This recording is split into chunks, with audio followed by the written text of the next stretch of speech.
Welcome to Gapey's Grub. Today I'm going to talk to you about some of the volunteers that I have growing in my yard. And this is the biggest volunteer I have. I have at least 3 varieties of tomatoes growing in my compost bins. I've finally figured out, I think, which varieties they are. I believe there's one chocolate cherry, which you can see some ripening up down there. And I've also harvested some yellow ones, which I believe are the Gooseberry, I think, cherry tomatoes I grew last year. And then I've also got some green zebras. And I'm not growing any of those varieties in the garden this year other than those that are volunteered. Now, in addition to the volunteer compost tomatoes, I also have some tomatoes growing back here next to the chicken run. And surprisingly, the chickens have not eaten the leaves, which is good because it's not good for them. But this one is actually growing taller than the coop fence. And I think these are also the yellow gooseberry. You can see some in there that are just starting to turn ripe.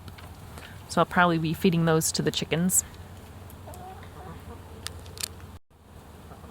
And right next to that, I also have another one growing here.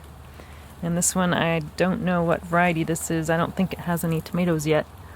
But this is kind of where I threw all my tomatoes that got blight last year. So this is kind of a pile of blighted tomatoes. I didn't want to compost them in case the blight transfers to the compost.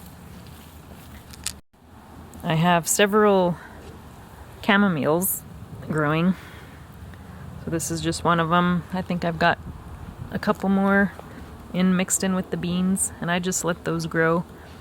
I have them in several different spots. And I also have kale growing. This was a volunteer that I just let grow.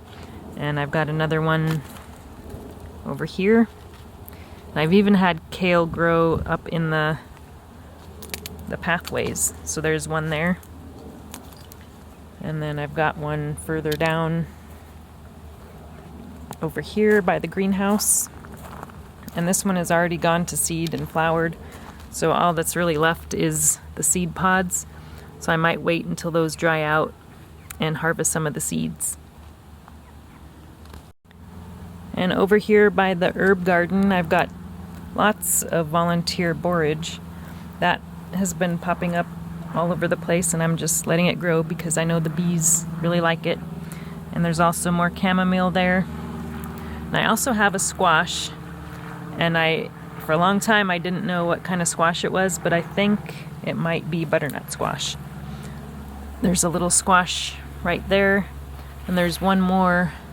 I'm not sure if it's the same plant or another one, but back here against the fence is another little squash that's growing. So I'm thinking it looks like a butternut, but I don't know how it got here because I've never grown a butternut squash in the garden. So that's kind of a mystery. Now here in the greenhouse, I overwintered a cilantro plant last year and it got huge. And I harvested a ton of cilantro or coriander seeds from it. But I seem to have dropped a few while doing that. And so there's a little bit of cilantro growing here in the greenhouse, and I'm just letting that grow. I had a couple of celeries growing in the greenhouse, which I originally thought was parsley, but turns out it was celery.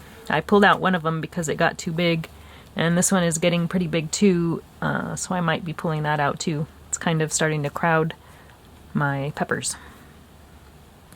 Now over here in the front yard we had a few volunteers too. Not all of them were edibles, but I have some Calendula. This one was a volunteer from last year. I also planted some other varieties of Calendula in this area, so hopefully I'll get some volunteers next year. Another volunteer I have in the front yard is this big sunflower. Now I'm not sure where this one came from because the only sunflowers I planted in the front yard were a dwarf variety. But this one has some really big heads. The dwarf varieties only get as tall as these ones here, which is about 2 or 3 feet. So where that one came from, I'm not sure. Probably the birds planted it for me. I also have a volunteer strawberry patch that started, I noticed, I think it was last fall or maybe it was this spring, and it did get strawberries. I'm not sure where they came from. Must have been the birds again planting strawberries.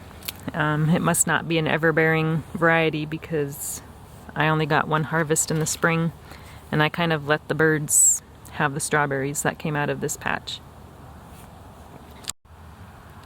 I've got another tiny squash plant in the front yard, which is an area I've never grown squash before, so the birds must have planted this one as well. I'm not sure what variety it is. It's got some tiny little flower buds there that haven't opened yet. The leaves are really furry compared to the other squash that I have, so I have no idea what kind this one is. Thanks for watching. If you enjoyed this video, be sure to give it a like and subscribe to my channel.